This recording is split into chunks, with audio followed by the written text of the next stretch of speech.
আসসালামু আলাইকুম। রুমি শহীদ চ্যানেলের পক্ষ থেকে আমি রুমি নতুন আরেকটি ক্লিনিং ভিডিও নিয়ে হাজির হয়ে গেলাম। আশা করছি আপনাদের উপকারে আসবে। বেসিন বা রান্নাঘরের সিঙ্কে অনেক সময় পানি জমে যায়। আপনাদেরকে একটু দেখিয়ে দিচ্ছি আমার রান্নাঘরের সিঙ্কে সকাল থেকে এই প্রবলেমটা হচ্ছে। পানি ভালো মতো যাচ্ছে না, তাই ভাবলাম সমস্যার সমাধান যেহেতু করতে হবে আপনাদেরকেও একটু দেখিয়ে দিই। আপনাদের যাদের এই সমস্যা তারা সমাধানটা পেয়ে যাবেন। যখন এভাবে পানি আটকে যায়, আর দেখুন এই পানিটা কিন্তু খুবই আস্তে আস্তে যাচ্ছে। রান্নাঘরের সিঙ্কে যেহেতু থালাবাটি হাঁড়ি পাতিল পরিষ্কার করা হয়, এর জন্য ময়লাটাও কিন্তু খুব বেশি হয়। আর এই ময়লাটা কিন্তু জমে সিঙ্কের যে পাইপটা আছে সেটাতে আটকে যায়। আর এমনভাবে হঠাৎ যদি পানি আটকে যায় তাহলে আমরা কি করি বলেন তো? এরকম লম্বা কাঠি দিয়ে রাস্তাটা ক্লিয়ার করার চেষ্টা করি। আসলে এটা কিন্তু সঠিক পদ্ধতি না। এভাবে কিছুক্ষণের জন্য ক্লিয়ার করব ঠিকই, বাট আবার কিন্তু পানি জমে যাবে। আমি এখন আপনাদেরকে সঠিক পদ্ধতিটা দেখিয়ে দিচ্ছি। এখানে আমি হাফ কাপ পরিমাণ লবণ নিয়ে নিয়েছি। আর লবণের পরিমাণটা একটু বেশি করে নিতে হবে, এতে করে পানিটা সরতে খুব বেশি সুবিধা হবে।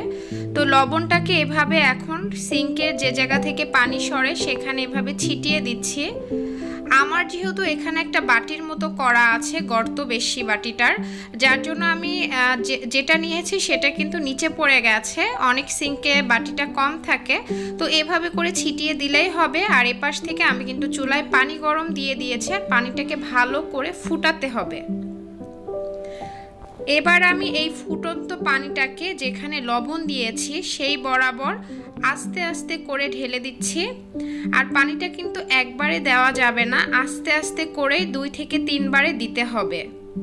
যেহেতু পাইপটা প্লাস্টিকের থাকে, সেই একবারে পানিটা দিলে কিন্তু আসলে পাইপটা গরম হয়ে ফেটে যাওয়ার সম্ভাবনা থাকে, যার জন্য আমাদেরকে আস্তে আস্তে করেই পানিটা দিতে হবে। পানিটা যখন সরে যাবে আবার এভাবে করে একই সিস্টেমে পানিটাকে দিয়ে দিব। পানি দেওয়া হয়ে গেলে আমি 5 মিনিট অপেক্ষা করব। আর এখন ফিরে আসছি 5 মিনিট পরে। এবার আমি বেসিনের বা সিঙ্কের যে কলটা আছে সেটার পানিটা ছেড়ে দিয়ে আপনাদেরকে দেখাচ্ছি। দেখেন কত দ্রুত পানি চলে যাচ্ছে। আমি কিন্তু ফুল স্পিডে কলটা ছেড়ে দিয়েছি, আর পানিটা দেখেন সুন্দরভাবে সরে যাচ্ছে। পানিটা কিন্তু আর জমে থাকছে না।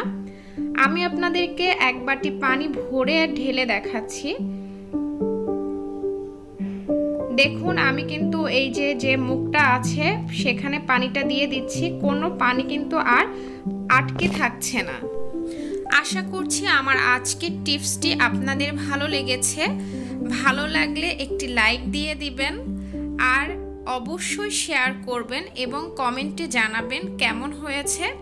সবাই ভালো থাকবেন, সুস্থ থাকবেন। আজকের মতো এই পর্যন্তই। আল্লাহ হাফেজ। আসসালামু আলাইকুম।